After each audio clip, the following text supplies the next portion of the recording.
Our story begins in the academy with an explosion. Our protagonist, Haruto, was thrown to the ground, and a man teasingly told him that he hadn't realized he was there. The man with green hair then asked him if he really just got hit by elementary magic and told him that he was fucking amazing as he struggled to stand up in pain. When he managed to stand, he asked the man if it wasn't enough and told him to return it to him as promised because he had brought what he asked for. The man raised a bag of food and told everyone that it was the fresh sirloin burger, the famous limited school lunch with only 50 pieces sold per day. He confirmed that he did get enough for all of them, but the green-haired man asked him where the drink was. The man retorted that he should have been more considerate. Then, releasing a fireball in his hand, he threw it at him while shouting that, as punishment for not bringing drinks, he should have another serving. This hit him and made him fall to the ground once again. He then stood up again while the men teasingly told him that, as they expected, he was exceptionally weak. Suddenly, a lady furiously asked the men what they were doing. The men noticed that it was Shinano, and they all knew that she was part of the disciplinary committee. The man then threw his cell phone at his face while shouting for him to be grateful it was all he had for today. The cell phone cracked when it hit the ground. Shinano rushed him and calls. In worry as he was picking up his phone, she asked him if he was okay, but he told her to stop and that she'd be excluded as well if she hung out with him. She sadly told him that it wasn't something she cared about, but he angrily told her that they couldn't survive in that place if they hung out like they did when they were little. Then he walked away, leaving her sadly calling his name. He then walked into the building, and the students whispered that he was a special admissions student. They asked how he managed to enter such a prestigious school when he has zero magic capacity. They also whispered that they had heard there was an error in the scoring system and wondered if he had a stand-in to take the exam for him. Although Haruto doesn't want to admit it, he can't deny the rumors questioning how an underachieving student like himself got into that prestigious school. One day, out of nowhere, his parents suddenly informed him of his admission as a special admission student. And even if he wanted to ask them why, it was too late. He looked up at the sky and wondered if maybe he should have died along with them that day. Haruto was admitted to the school with zero magic capacity, so he couldn't major in the mage course. Consequently, he was forced to become a swordsman, and in the current society where magic is overwhelmingly dominant, he was considered useless, only able to fight in melee range. Being the only survivor in his family and a constant burden in dungeon raids, they gave him the nickname the God of Plagues. After his class, he returned to his apartment building and opened his door, but before he walked inside, he noticed a letter on his door. He sat down, holding the letter, and noticed that there wasn't a stamp nor a sender's name, but he decided to open it anyway. When he peeled back the sealed sticker, he was surprised as a powerful light emanated from it. The light enveloped him while he was in shock, and eventually the letter dragged him inside. He opened his eyes to find his surroundings were colorful, which made him anxiously ask where he was. The water he stepped on parted, and the shadow immersed. The shadow, smiling, told him that it was the year 2054 according to the Western calendar, and asked if he was indeed the 16-year-old Kaju Haruto, to which he stutteringly replied yes. The shadow told him that his name was Kaju Haruto, and that he was in from the future.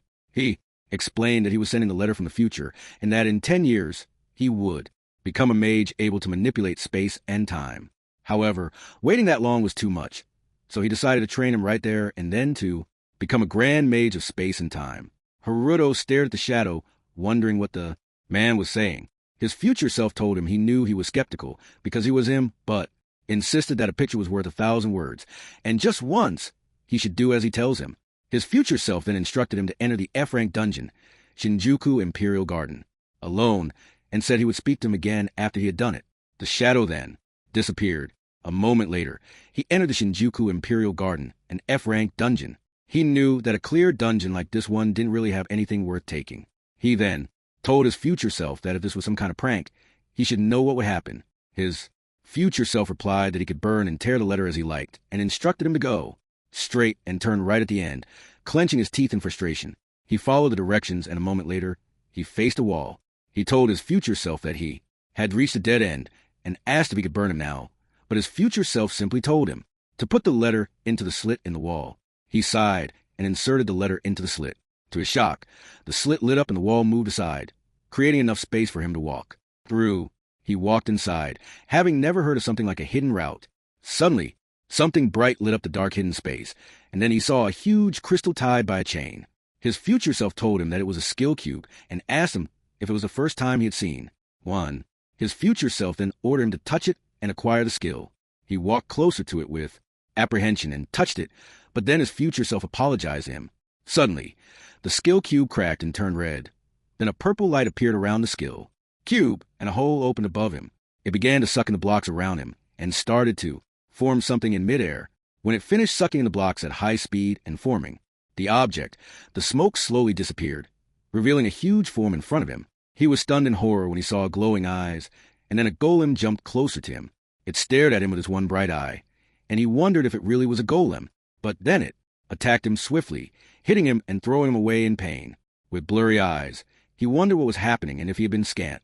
Suffering severe injuries, he felt hot and realized that his entire body was burning. He noticed his consciousness fading and wondered if he was going to die. He then looked at his phone, saw images of his mother, his father, and his little sister Rhea, and told them that he could finally be with the rest of them. But then the letter lit up, and his future self asked him if it was okay. It reminded him that he was a failure at the school his parents had enrolled him in, and that he was going to die a pointless death after being scammed by him. It then asked him if he was really okay with that, which jolted him back to consciousness. He remembered his miserable life where nothing good ever happened.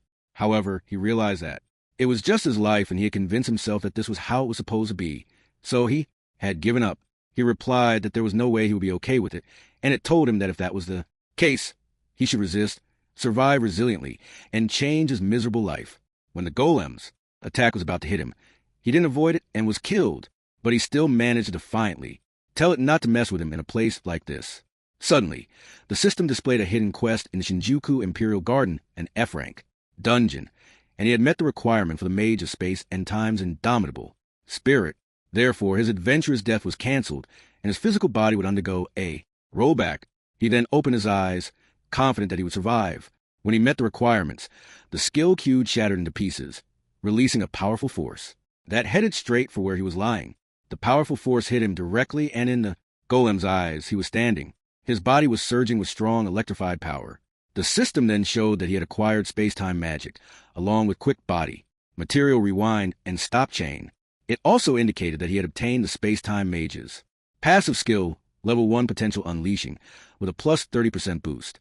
However, he just looked at his hand and asked, "What the hell is this?"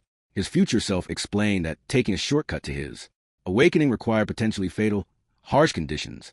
His future self then apologized for not informing him beforehand. He revealed that space-time magic would not be discovered for another 10 years because it was part of a hidden quest that, until now, only he had encountered. He asked his future self if he was really from the future, but his future self simply told him that he looked alive now and that the tutorial was about to start while the golem behind him was ready to squeeze him. When the golem launched an attack, he felt it and immediately looked back, managing to jump away in time to dodge the golem's hand. He then noticed that his body felt so light, making him wonder if it was the effect of the passive skill. His future self told him that he would teach him how a space-time mage is supposed to fight, and that he shouldn't use his eyes to see, but just feel it, the flow of time that rules a world. He followed the order, and his future self proudly told him that he could absolutely do it, because he was him. After all, the golem launched its huge fist at him, but he didn't move and tried to concentrate, feeling the flow of time. When the golem's fist was an inch away, he opened his eyes, stared into the golem's eyes, and jumped away in time to dodge it. He then activated his space-time magic and landed on the golem's hand. Using his quick body, he jumped in front of the golem, ran up the golem's arm, and when he reached the top, he launched his sword at the golem's head, while telling the golem that it must be its core. He then plunged his sword into the golem's head and pushed down with all his strength, cracking the core inside its head.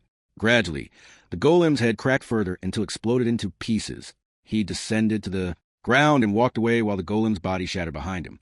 After defeating the golem, his level increased by 4, his swordsman skill by 8, and he obtained 45,800 credits.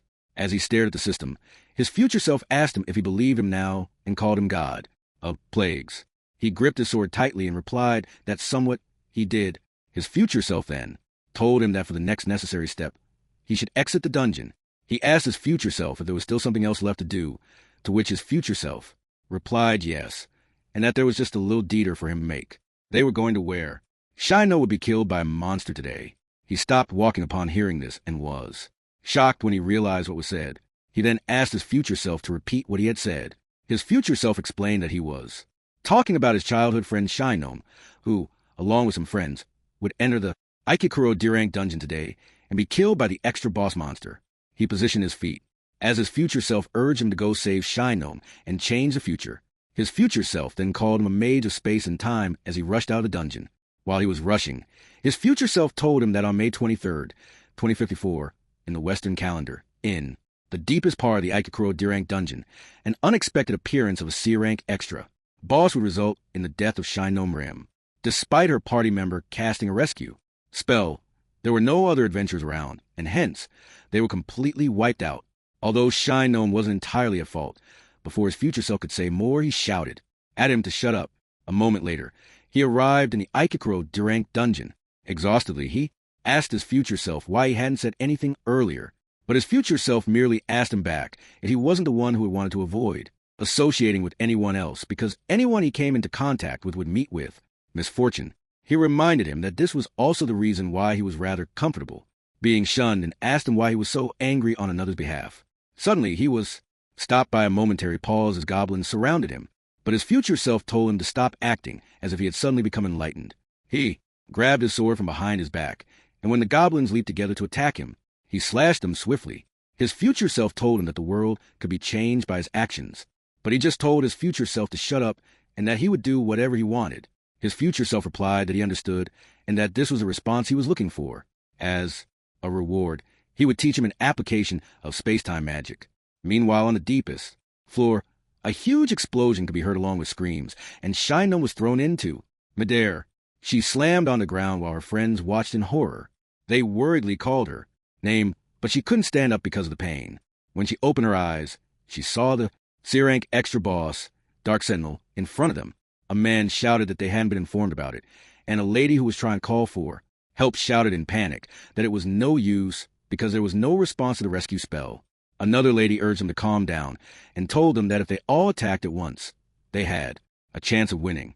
But the man stutteringly replied no, that he couldn't do it and that he didn't want to die. Dark Sentinel lit its huge sword while the lady shouted at the man that now was not the time to be saying something like that.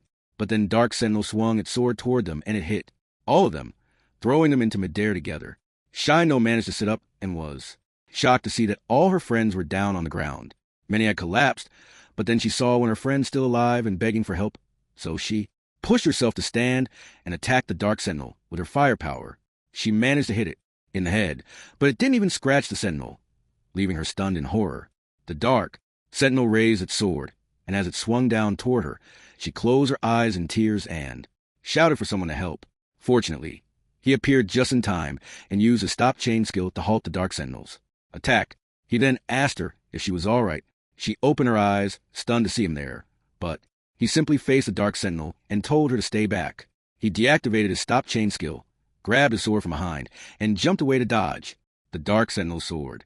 He then jumped behind it, and as it turned around quickly to attack him again, he blocked its attack with his sword and swung at its stomach, knowing that was the spot.